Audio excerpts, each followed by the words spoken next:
A man is dead tonight after trying to rob a Northeast Memphis liquor store at gunpoint. Memphis police say it was the clerk who pulled the trigger. The shots were fired last night at the store in the 6100 block of Macon Road. Fox 13's Tony Atkins joins us live from the scene. And Tony, people there are saying the would-be criminal should have considered the consequences.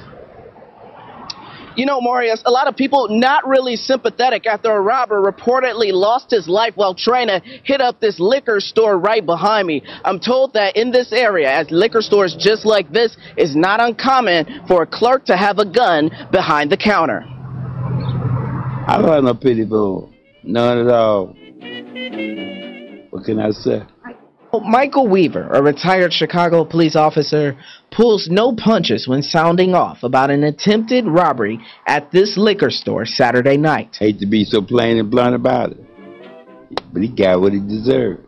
Now, Weaver spent 30 years working some of the roughest streets in Chicago, so he wasn't surprised at all to hear that this happened in Memphis. Can't go around taking other people's stuff. They need to get up off of that. Police say it was just before 11 Saturday night when an armed man went up to the store, pulling a gun on the clerk.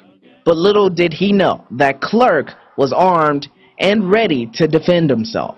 So he chose the wrong route, and it was just his time. Now, this was the aftermath of their interaction. Tissues and paper bags lying on the ground, covering up bloodstains from the night before. Willa Stone says it's sad the suspect's life had to end like it did, but it could have been the store owner, or it could have been somebody, an innocent person, so he took a chance.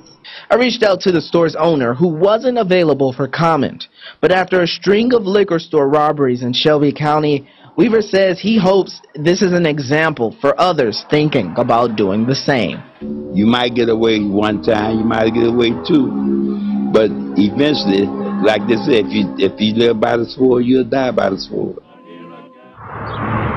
Now, getting back to that string of liquor store robberies that I mentioned, there have been 8 liquor store robberies in the past several weeks, and police say at this point it's unclear if the suspect in this robbery is the same person behind the other 8 that have been happening. Right now, I'm also working to figure out if the clerk who shot the gun will face any charges at all. Arrived, one of them pulled a gun on him.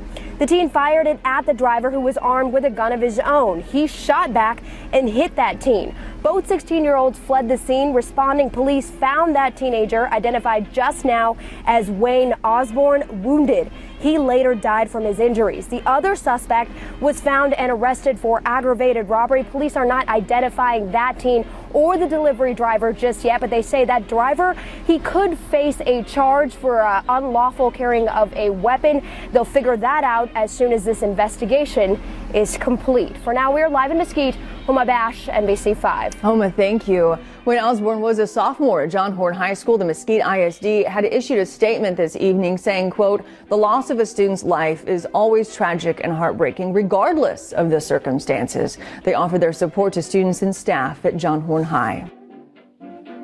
Wow, what a difference.